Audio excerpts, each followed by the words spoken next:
everyone. Thank you for joining us today at Life and In Between podcast. I'm excited today to introduce a wonderful guest that's going to provide some wonderful information, education. We are going to learn a lot today. So sit back, get ready, and pull out that pen and paper and start taking some notes because this is good stuff. My guest today is Lorie, and she is a midlife wellness educator who helps women understand how to deal with stress, their hormones, with their sleep, and just pretty much I think like daily life. But I'm not gonna say everything. I'm gonna allow Lorie to just kind of cover a little bit more. Lorie, can you tell our audience, our listeners out here today, a little bit more about you?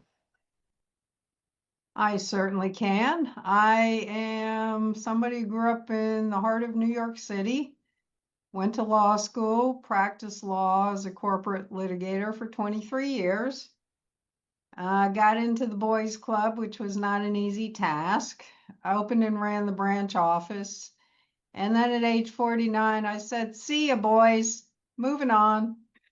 They were shocked. I was the hardest working, highest billing partner in the firm. But I decided I wanted to do something else with my life at that time. So if you don't mind me asking, because I know that there are many women right now that are sitting in that same situation that you were sitting back in that period of your life. What was the deciding factor? What made you think, okay, it's time? Because obviously you were very successful and you were doing wonderful in your career, but something inside of you was telling you something else. Can you share that with Yes, us? absolutely. And I wrote a book on this actually. I've written 10 books, all available on Amazon to do a little self-plug. Why not? So what happened was I was realizing that I wasn't as excited as I had been to go to the office. Mm. And I thought, I want to be excited about what I do for most of my waking hours. And this kind of feels like I've done everything and more that I expected to do with this career. So maybe it's time to do something else. What the other thing is, the next thing, no idea. No idea. I retired with absolutely no idea of what was next because I was spending, and I gave them 6 months notice. I was spending all that time trying to transition clients and close things up properly and not leave a mess. Other motivators. I had remarried to, luckily, still my current husband, only number two, so not that bad. I had one training wheels that went off the rails, but you know how it is. Yeah. And he's a good guy. And it finally occurred to me, unlike in my first marriage, where it sort of didn't hit my radar screen, that you need to invest time in a relationship to make it work well and to make the necessary compromises that you willingly make in a marriage. And you have to have energy at the end of the day for your partner. And I would come home and my husband would say to me, "I am not your secretary." Apparently, I was still in boss mode. So I just decided I know myself and Lorie doesn't know how to go. Time out, new role, loving wife, flip into loving wife. I just couldn't do it. I was still, in charge of the office all the time. And even when I was not physically there, I was there in my head. I was stressing out. I was thinking about, okay, what's going to happen tomorrow? What did we do today? I was just having a lot of trouble making that separation between work and life because I had, frankly, never done that my entire life. For 23 years, I made a decision basically, I would not have a life, a personal life of any amount. It would all be devoted to the office. And I thought it was necessary because it was so hard to be a female in a male dominated world and figure it out with no role models and get into the partnership after being rejected multiple times. And it was fun for me and I loved it. And yes, I was married, but we sort of didn't pay that much attention to each other than screaming and yelling. We were really good exercise partners. That's about all I can say about the first marriage. But neither of us really made any compromises, changes. We didn't have great communication. It wasn't a great marriage. It was a pretty bad marriage. Most of the marriage, we were in marriage counseling. That Mm. didn't really do much for us. So, anyway, my first marriage did not teach me how to be a good marital partner. And I could see this guy I was really bonded with on some kind of deep karma kind of level. I just Mm. knew it in my gut, you know. And I thought, I'm on my deathbed. Do I care how many hours I built last week, or do I care what few lives I've actually touched and who cares about me?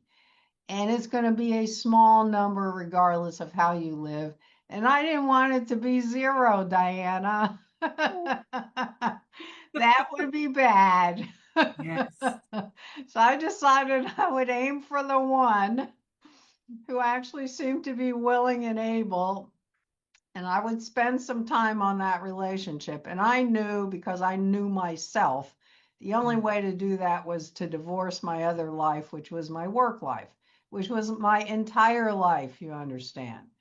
Yeah. Also, he kept saying to me every night we go for a walk, he'd say, "So, how much money do you have saved?" I'd give him a number. "Well, how much more do you need?" "I don't know." "Come on, give me a number." "What's the number?" "Why do you keep working?" "It's not blah, blah, blah, blah, blah." So he Yeah. finally wore me down and I quit. It's kind of like cold turkey out of the blue. Nobody was expecting it. And then I went through a very initially frightening, that's the Mm. way I would describe it, frightening experience. And here was the reason, Diana. My entire life and my whole psyche and my image of who Lorie is Lorie the lawyer. I Yeah. don't have Lorie the lawyer.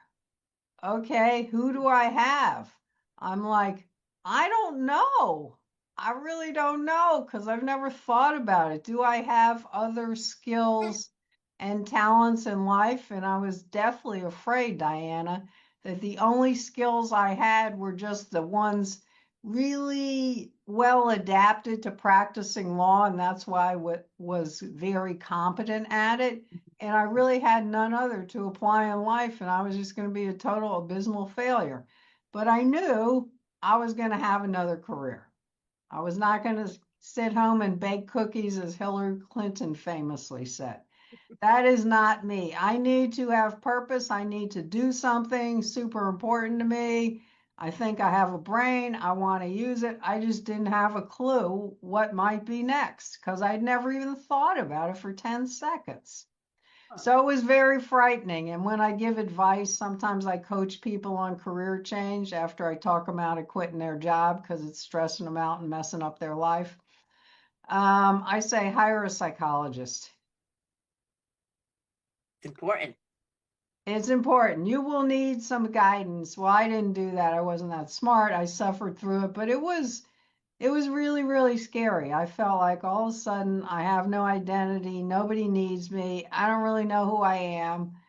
And I don't know what I can do in life and what I want to do. Right. Lori, I mean, you made some two major changes in your life. I mean, literally, first the career shift, well, let me back up. Your divorce. You went Yes. ahead and a relationship that you were in and you realize this is not where I want to be. This is and so you make that change. But you did two major changes, which no wonder you felt kind of like, where am I? Who am I? And I know that there are many women right now in that situation that they're in some type of form of relationship, whether it's their Yes. work relationship or personal relationship, that they're just not happy.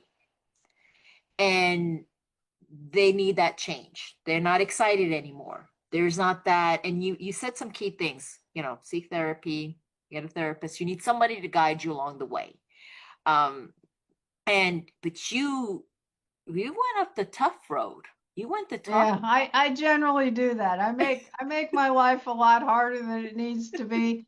Why? I don't know. I've always done this. And it's, I can do it. I can do it myself. The old male thing. I got a lot of that going on. I think it's also, I'm also a New Yorker, so I can relate. I think it's that toughness in us. Like New Yes. Yorkers, we're tough. We like, okay, we can bear this. We can, so I think that's Yeah, we also pride ourselves on that. exactly. But and hindsight, looking back, and I also understand what the choices that you've made. Like, we don't have to go through this. And the advice that you're giving women is golden because they don't have to go through this. They don't have Right. to go through the tough journey.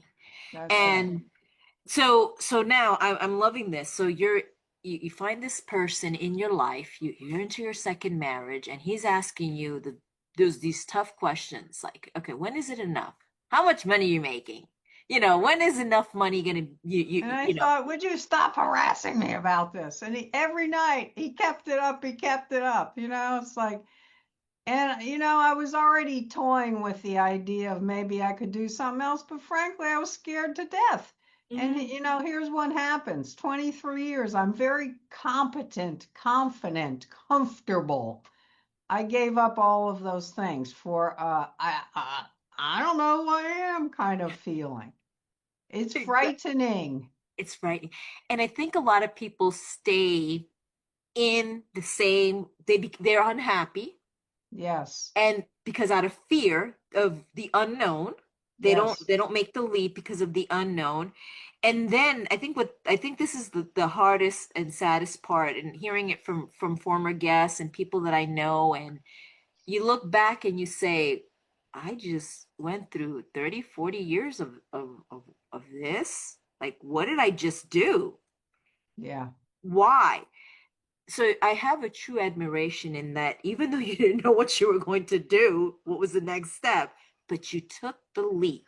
And that's like the very first step. And I know that you're not like advocating for people like just quit your job and everything and all that, but it's making subtle changes. And I know that that's part of what you work on, if I'm not mistaken, right? Yes. So Yes. so let me Slowly but surely, baby steps. baby steps. So I'm gonna throw a case scenario. You have a client that comes to you Mm-hmm. and says, Lorie, I don't know what I'm doing with my life right now. I have no idea, but I need someone to help me and guide me and make me see the real stuff. Things that I don't want to face and confront. And what are the next steps? What would you advise them? But I just don't know what to do. I'm just lost. I'm so unhappy in my career. I'm so unhappy in my, let's say, marriage. I'm so unhappy with me. Like what do I do next? Well, one thing I tell people, you don't fix everything at once. We got too many things in this pot here. What do you feel ready? The most ready is the one you go for. That's the, low-hanging fruit, the easy one, the thing that you're like on the cusp of, I think I could start tackling it. And then you have six more that are like in the impossible realm. Don't go there. You want the early win to get confidence, little by little. And a lot of it is get in touch with who you are, what you care about in life, what are your values, what's your vision for your life, where do you want to be, how do you want to be remembered? Those Mm, kinds of things matter. What do you like to do? And I really think I'm 70 years old now, and I know I could have retired a long time ago. No way. Shoot me in the head now. I can never retire. Never. Why? What do you do? And it's that I need to get up every day and know that I have a purpose in life that day. And know when I go to bed at night, I did something useful with my time. That is mm, everything.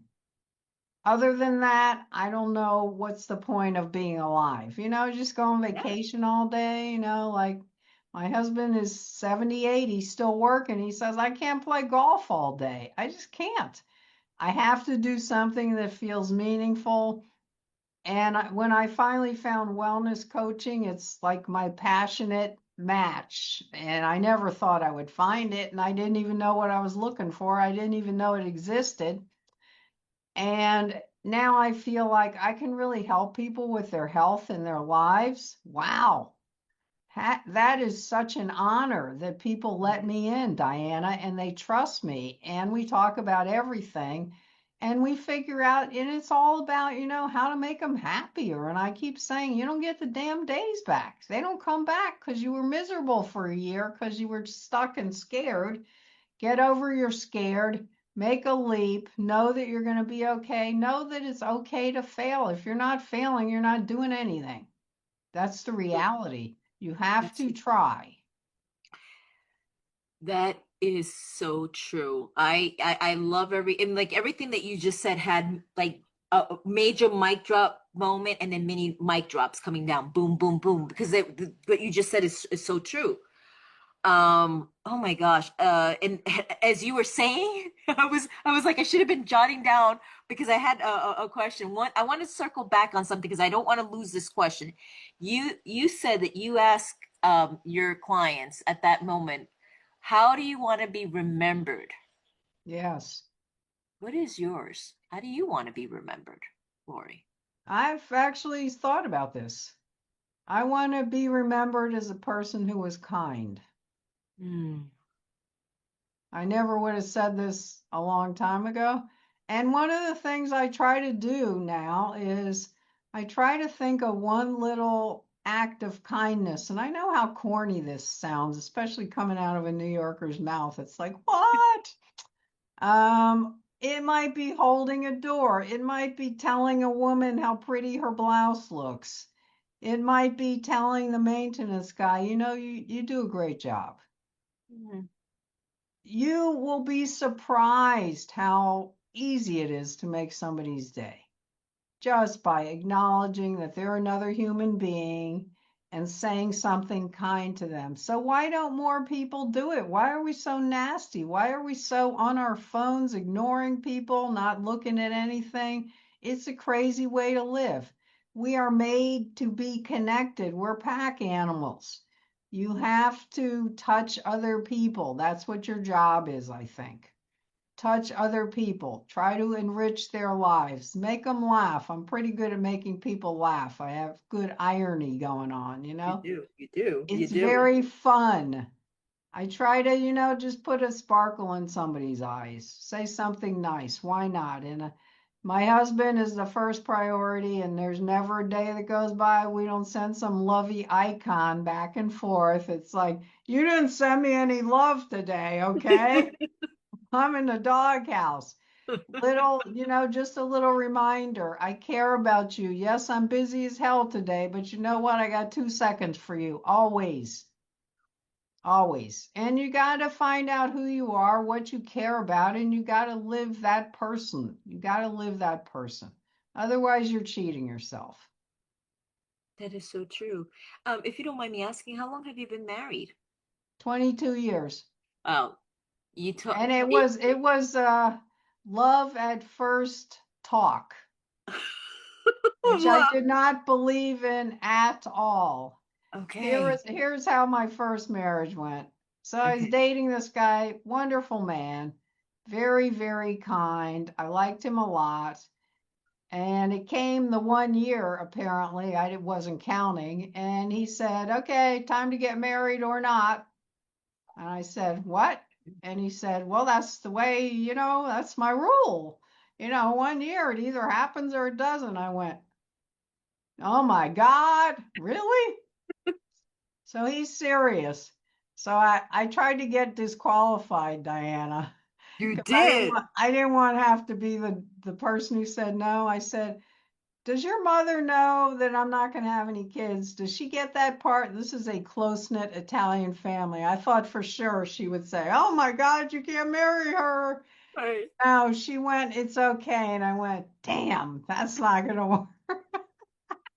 I just lost my easy out. So here's the second thing I did. And let this be a lesson to all your listeners. This is a bad sign. I did kind of an Excel spreadsheet thing on him.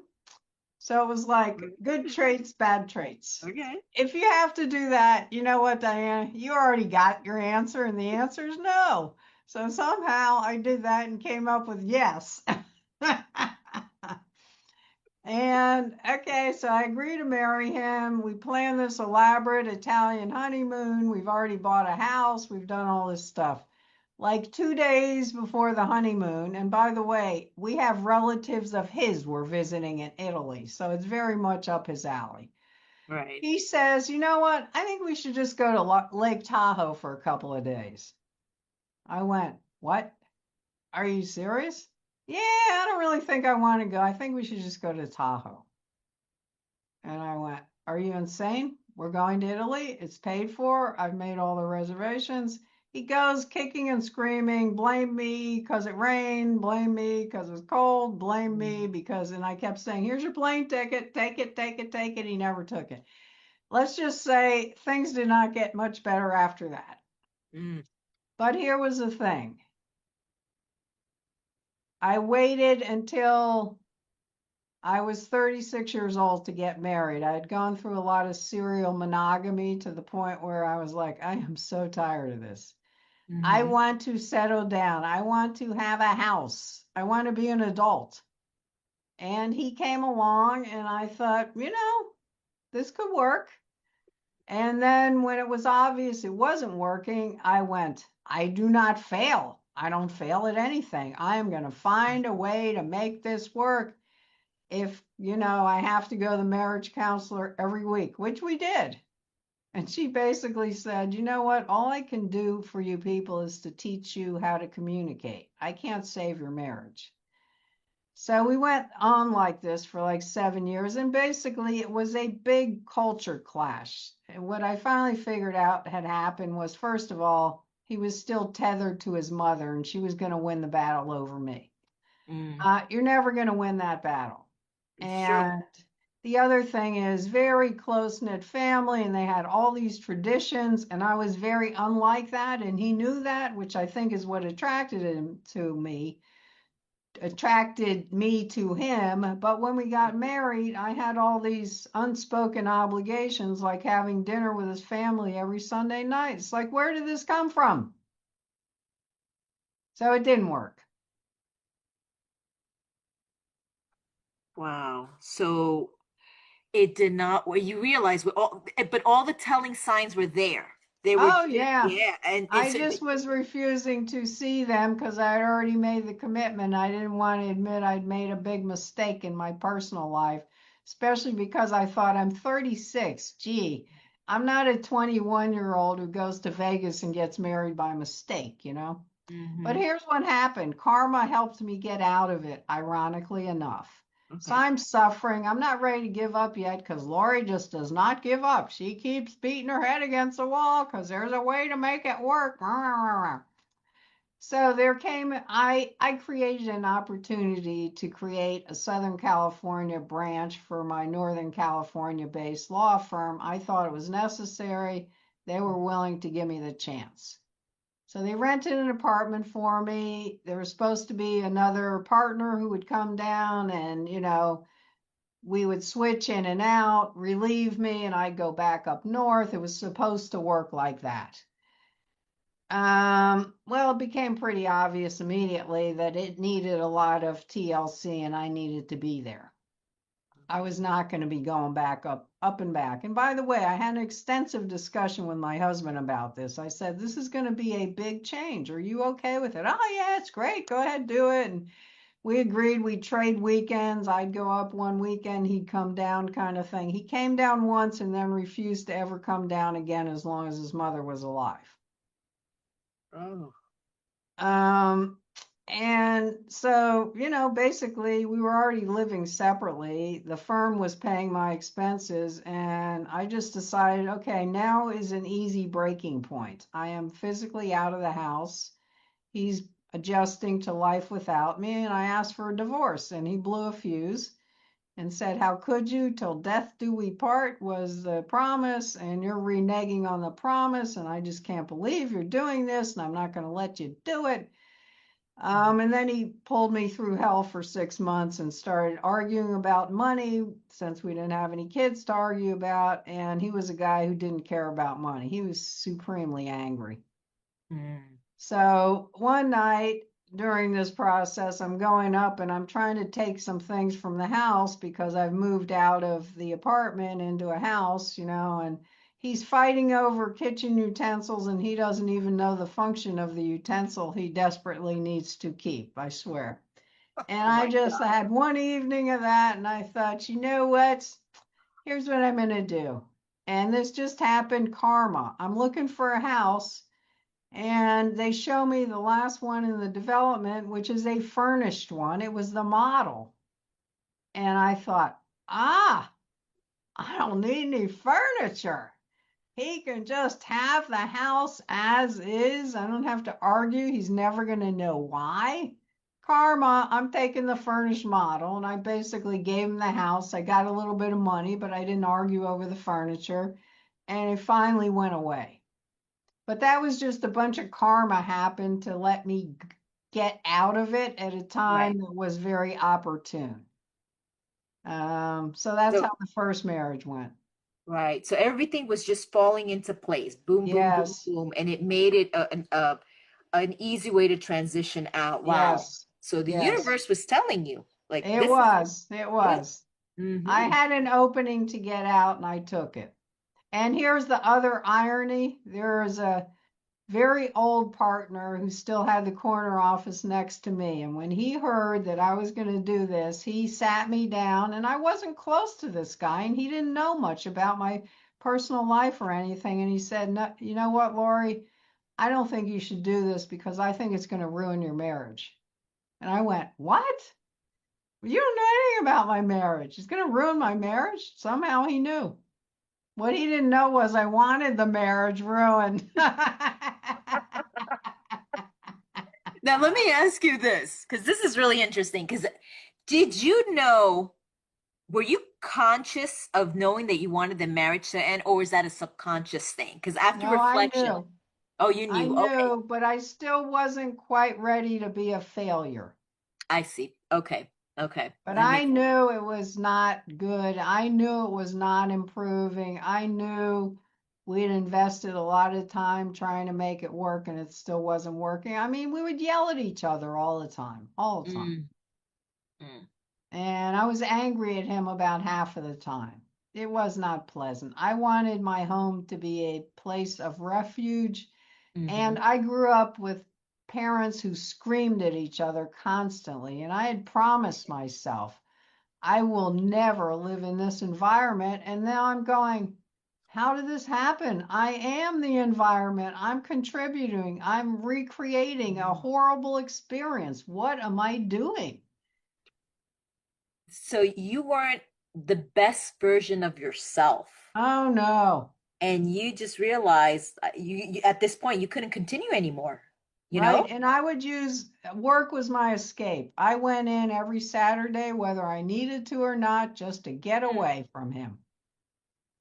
You know what? I think there's a lot of people that find themselves doing that, and that's a red flag right there. If you find yourself that you just rather Oh, be yeah. working, You should be dying to go home. Let's face it. yes, and spend that time with the person Yes, that you love, and but that's a telling exactly. sign, and I think that for our listeners who are out there, I mean, if you find yourself, and I'm not saying get a divorce, leave your spouse or anything, but if you find yourself in that situation where Lorie has been, and I've even been in that situation myself, where you're like, I don't want to go home. I'm dreading it. I don't. That's not the place that I want to be. I'd rather be over here doing something, being distracted and all that. That Yeah. means something is not right.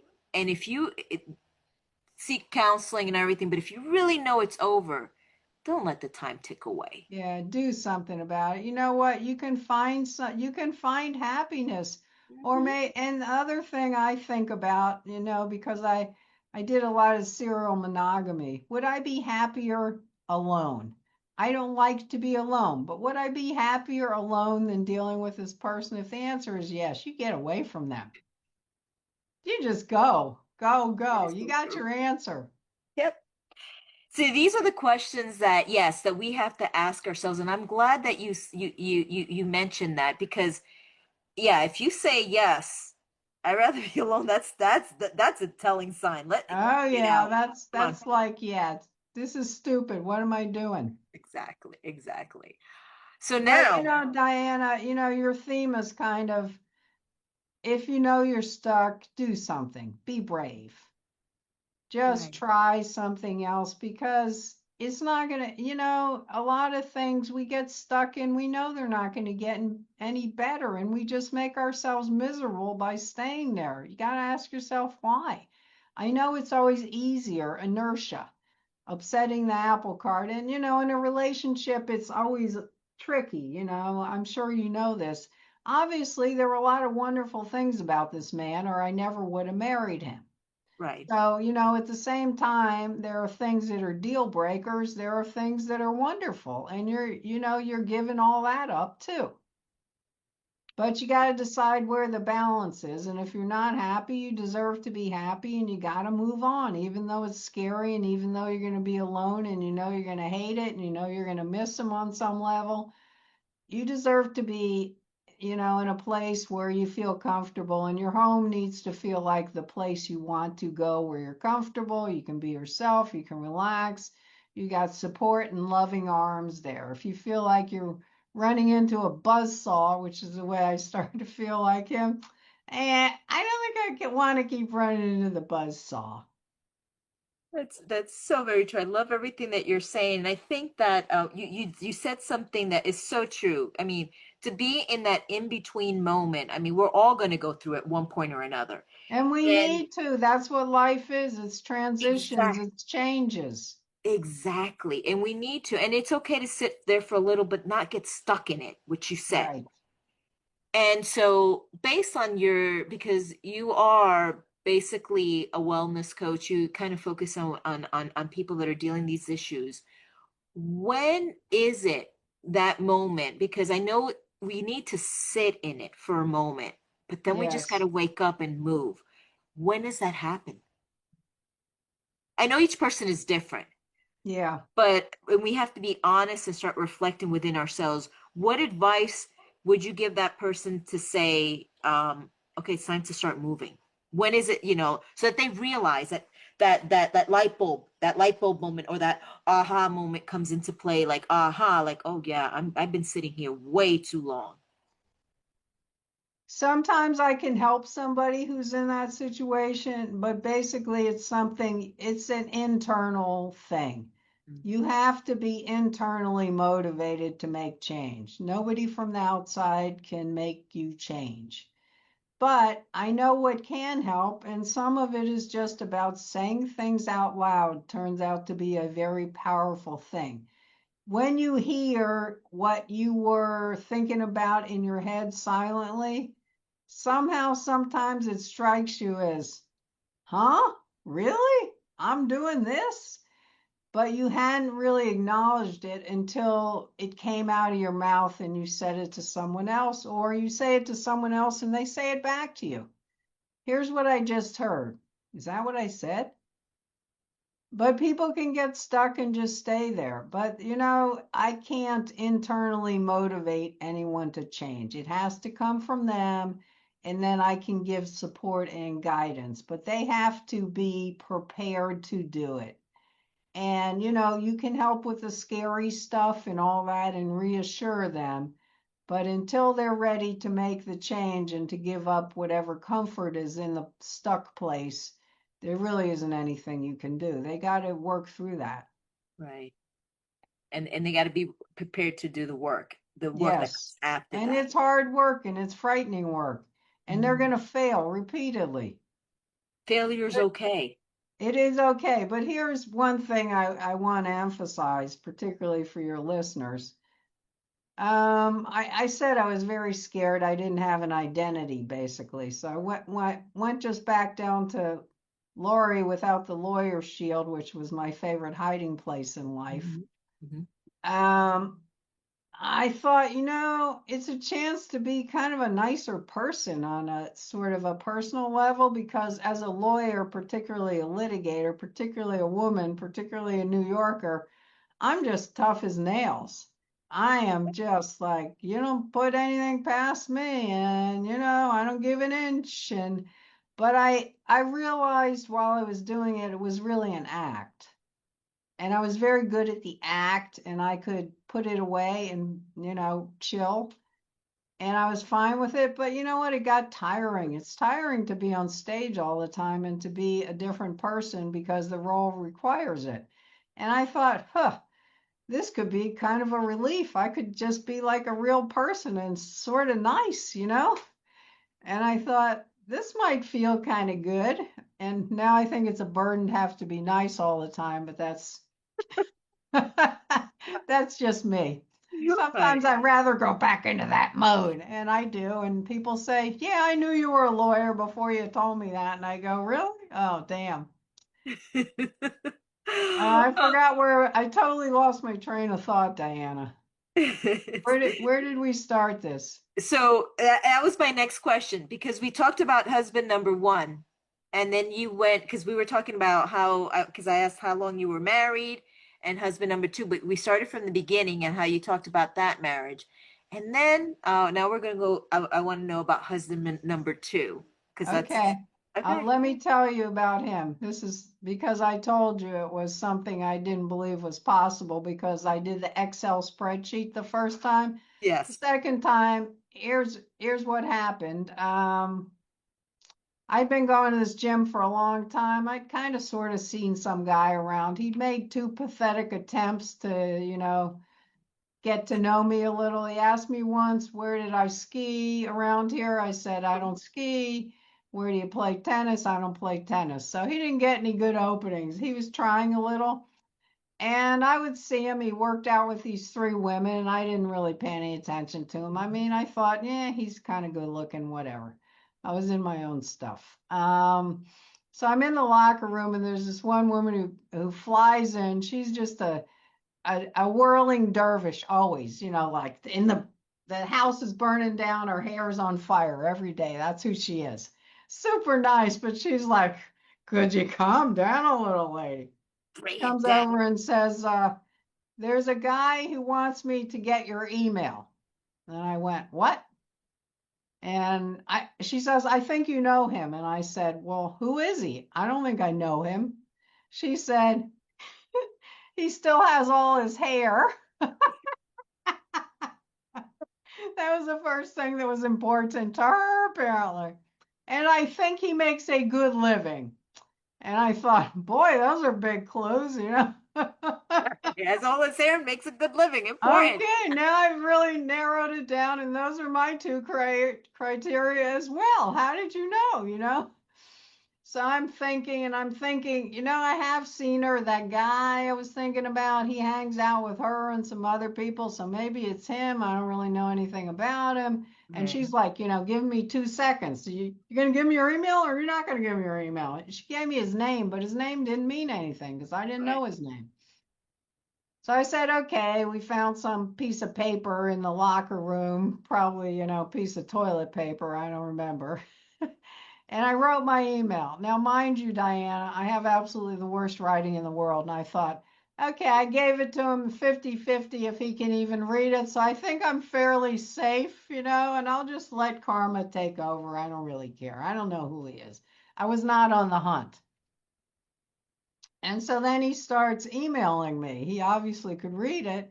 And the Okay. first funny thing was he's looked me up on LinkedIn, I think, and he's determined that we both attended the Pennsylvania State University. And he's going, oh my God, we got something in common. This is so cool. This is going to work.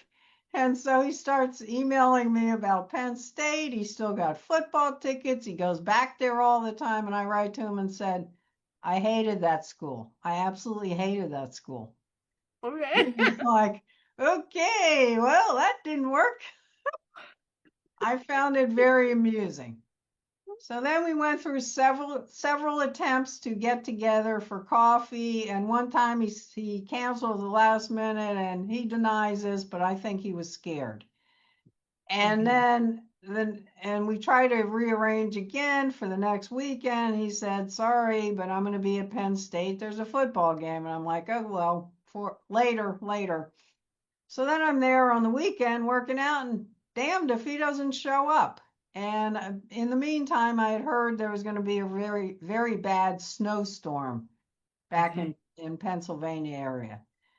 So he shows up. So I make a snide opening remark, and it's the first time we've actually ever spoken intentionally, and I said, I see you have a modicum of good sense. Uh, kind of a jerky move, and he just laughed. And then we started talking a little bit. We were on the weight machines, and then, I said, I'm gonna go upstairs and do my step mill workout. And he said, oh, good. Can I join you? So we're on the step mill for probably 45 minutes talking. We got off the step mill. I knew I was gonna marry the guy. Really? I knew. My gut just said he's your guy. I knew almost Wow. nothing about him, and I did not ever believe in the love at first sight stuff. I'm a New Yorker. I know it's bullshit, right? Has to be. So I went with my gut, and we were married in 6 weeks. Wow. I Wow. said, honey, we're old. What are we waiting for? And he was not quite as sure as I was until later. He kept waiting Okay. for the other shoe to drop, but it Wow. didn't drop. It didn't drop. Wow. Wow. How, what a night and And day here's difference. another funny snippet. So people at the law firm, of course, got wind of this and they thought I was insane. They heard I'm going to marry this guy I've known for, a month. And one of the paralegals did a background search to make sure he wasn't criminal. And she came to me a week after her research and said, I want you to know at least he has no criminal convictions. And I said, I feel a lot better now. Thank you so much. Oh my God. Well, Still to you had this people day, looking out for people you. say, you guys are still married? Really? People who knew me then, nobody thought it would work but us. I didn't care because I knew You 100%. knew. You knew. And I was It's, right. you were right. You went with that gut and you were right. Oh, Yes, wow. and I'm taught to be a lawyer, critical thinking, cognitive thinking, all that stuff, and I very rarely go with my gut. But I went with my gut that time because I had such a strong feeling. Mm. And I remember the one thing we both said almost at the same time, I just want someone who's going to make me a priority in their life. Oh. And I said, yep, that's exactly what I'm looking for. And that describes how I decided to get out of law, too. I wanted him to be a priority in my life. Mm. And I couldn't do it with the career in the background because that's not Mm. me. I'm like A plus. I Mm. once had a client who was a firefighter, and he says, Lorie, I'm a firefighter, and they accuse me of being a type A. You know what? You're an A plus. It was not meant as a compliment particularly, But but I yeah. went, okay, I got the message. So I tell people I'm the only hyped up wellness coach on the planet. I mean, Well, we're supposed to be chill, and that's not me. yeah. Yes, I love that. You and I share similar stories, like from first marriage. However, my first marriage was he was like no, a big loser. I shouldn't say that. He was a very toxic individual and it didn't work out.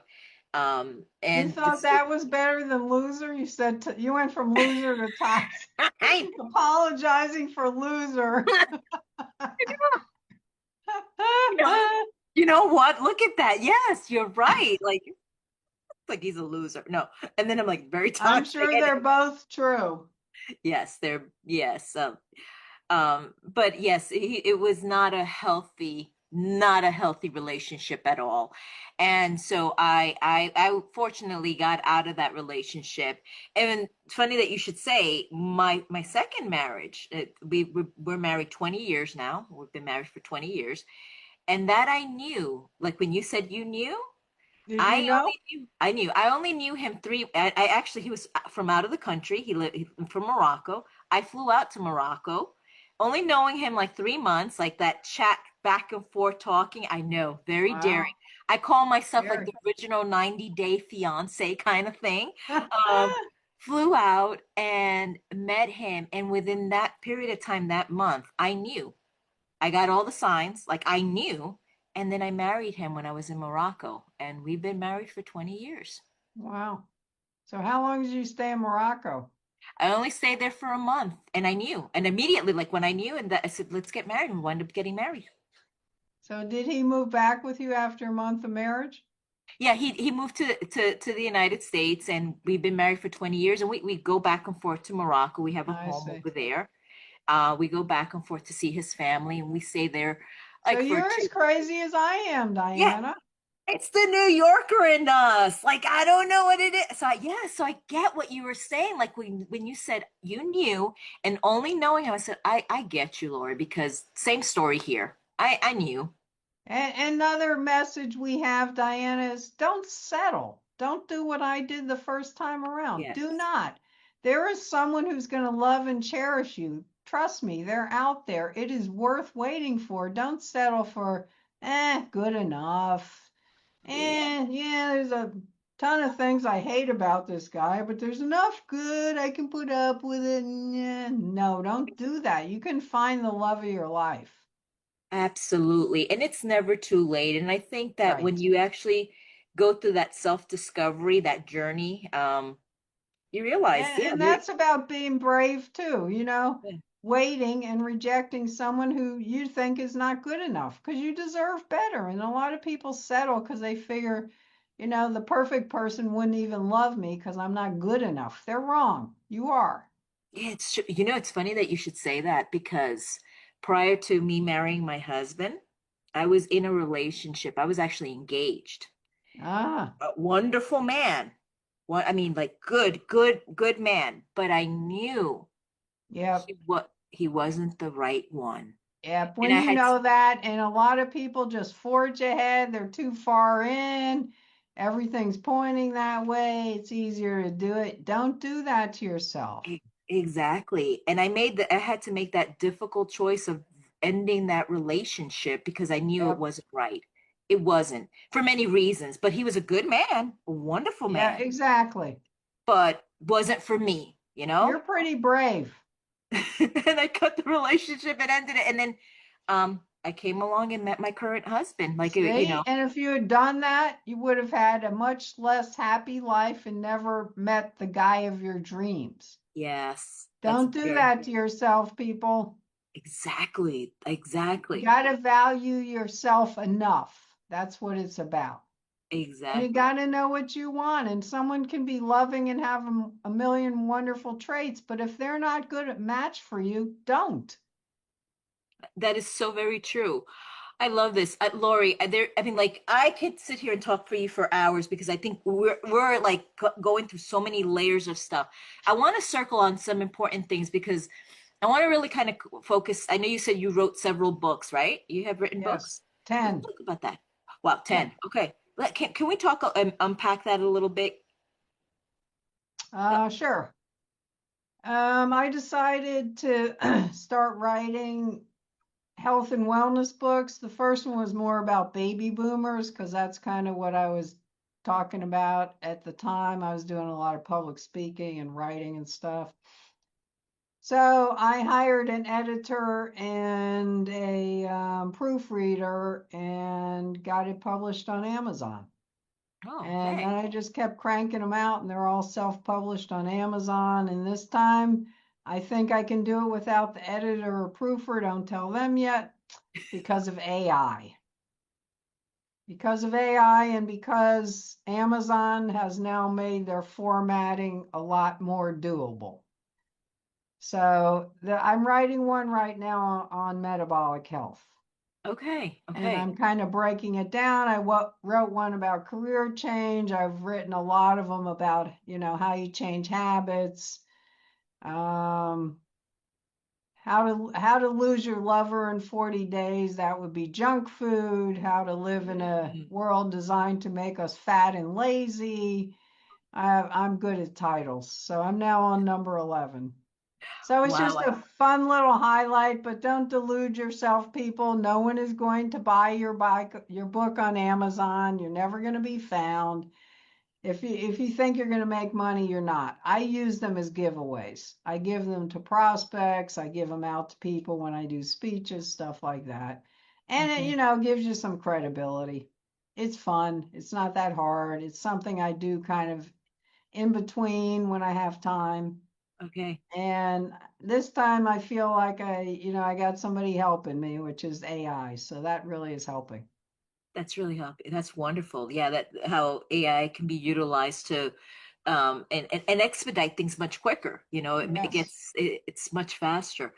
For I know that you said that they're on Amazon and you have no expectations. You use them more for giveaways. But I mean, I'm sure that there is a listener out there that's saying, I'm interested. I wanna buy some of her books and all Just that. search my name, Lorie Eber, and you will find a profile and 10 books, and they're all ebooks and print on demand soft cover ones.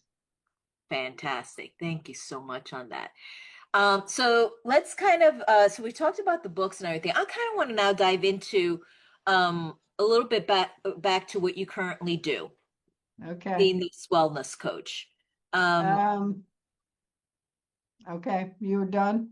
okay, How I'm done. much? Kind of want to dive in. I want you to share because I hear someone saying, you know what? I love the way Lorie doesn't mince words. I love her style. This is the type of coach that I need in my life. Because there are a lot, as you mentioned, oh, the yen ones, like, let's be gentle. And there's some people that doesn't work for them. They I want think it doesn't work for most people. When they get to the point where they're going to hire somebody from the outside to help them change personal habits, they want accountability. They want that person to call them on the carpet when they don't do what they committed to do. So I am a nice combination of I can crack the whip New Yorker and I have a huge amount of empathy. A lot of people, when they come to me, their main goal is weight loss, but I sneak in all the other things like stress and sleep. And I tell them controlling this jaw muscle, the hardest thing to do in today's society. Absolutely the hardest thing. So I have a lot of empathy for people who are willing to do the hard work of behavior change because it takes time. The way it works is you have to go in baby steps or it's going to be too uncomfortable. We cling to these bad habits. We cling to them. to. So I teach them both, I give them both a lot of guidance because, particularly around nutrition, there's so much misinformation out there. And people don't know what to do. And they've been on Google and they've tried a million diets and nothing's working. And the answer is the diet didn't fail. They didn't fail. The diet failed them. The diet is always going to fail because none of the quick fixes are ever going to be sustainable. The only way to change your habits is do it slowly, fail, pick yourself up, slow and steady. Repetition is what gets it ingrained, and then it's in autopilot, and then it's replaced your prior habit. It does not happen overnight. Fat and weight do not melt off overnight. It does not work that way. So I give a lot of guidance and support, and as a metabolic practitioner, I also talk about things like stress, which affects your metabolism incredibly, and sleep and social connection, exercise, all those things. So I get into pretty much every aspect of a person's life and, just try to change the habits in ways that are more the way they want to live. Who do they want to be? What's their vision of who they are? And most people who come to me are confused and they feel like failures. And my general MO is don't try to, live behavior change with extraordinary discipline, because that's what people often think. I just can't do this because I don't have enough discipline. It Right. is really not about discipline at all. And if you go there, you're going to lose because it's a reservoir and it exhausts. Mm, What you want to do is set up your environment so it's easy to get the result you want. So you can be lazy and the right result is going to come. That's what you want. It's about set up your environment. So, for example, you're in the supermarket. What are you doing in the chip aisle if you're not hoping some chips jump into your basket? Are you looking for less junky junk food? Oh, these aren't Fritos. They're not fried, but they have vegetable oil. Oh, they're good enough. No, you don't want to be eating chips. You do not look at them. You do not put them in your cart, and you do not allow them into your house. Then we use laziness. Yeah, we would really like some flaming hot Doritos, but you know what? Then I got to get dressed. I got to get in the car. Too much work. I don't want to pay 40% upcharge to DoorDash. I guess I'll eat some decent crackers. Oh well, that's what you do. Things like that. So I'm all about give them tips to make this easy. Break it down into small steps. Work on things they are ready to change, not things Lorie imposes. I am more like a partner of theirs. I want them to find solutions. They know themselves better than anybody else. And basically, to get control of this, we got to get control of this. Everything is in the head first.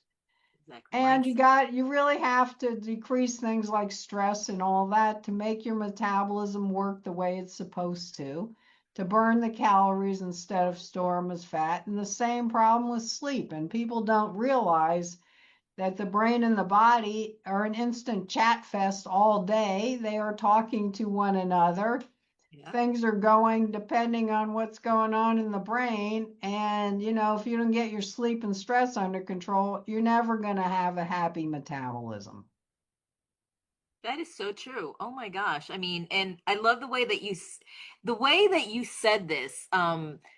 When you are going shopping, specifically, do not go into that chip aisle. Do not put Yeah, it what into are you your doing cart. there?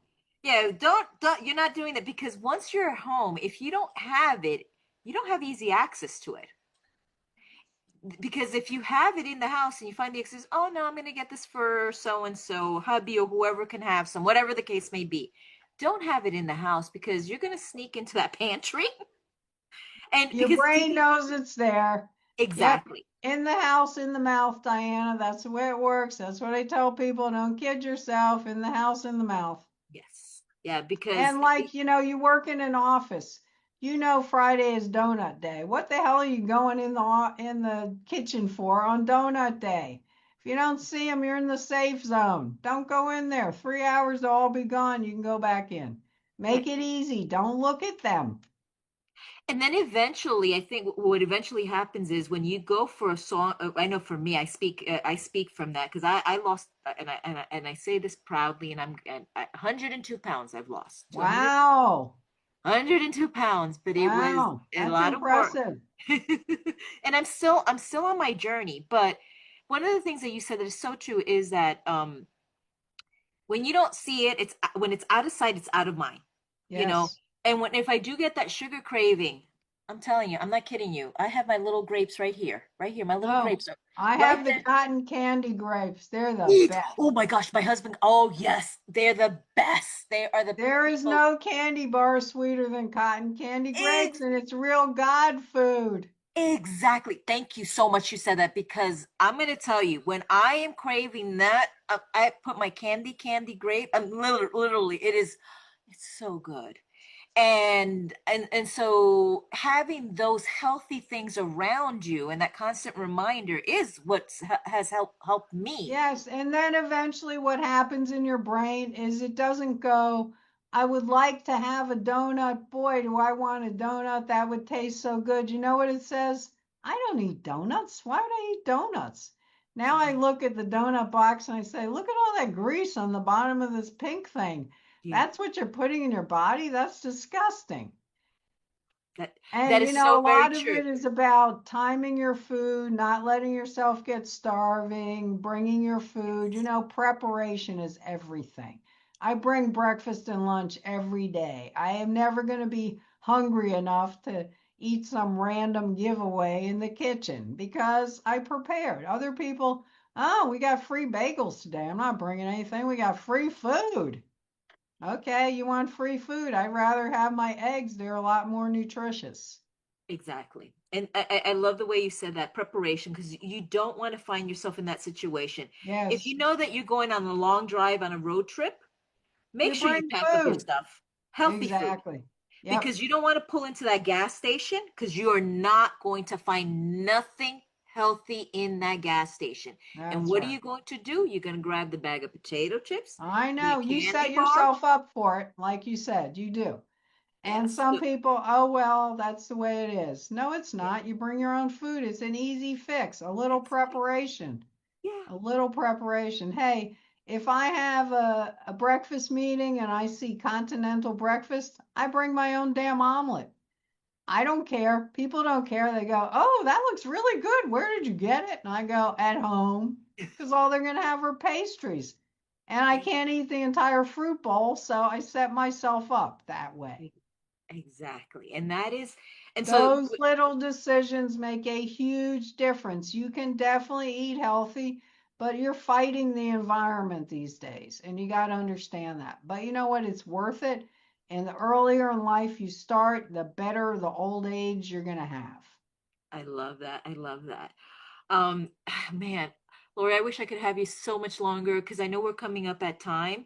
You Yes. have dropped so much wealth of knowledge. I call them nuggets. You dropped so much golden nuggets all over for our listeners. I do want to ask you two things to before we begin to wrap it up. Number Okay. one, our listeners are here, they're listening. Where can I find you? Even though I'm going to add it into the description, where can they find you?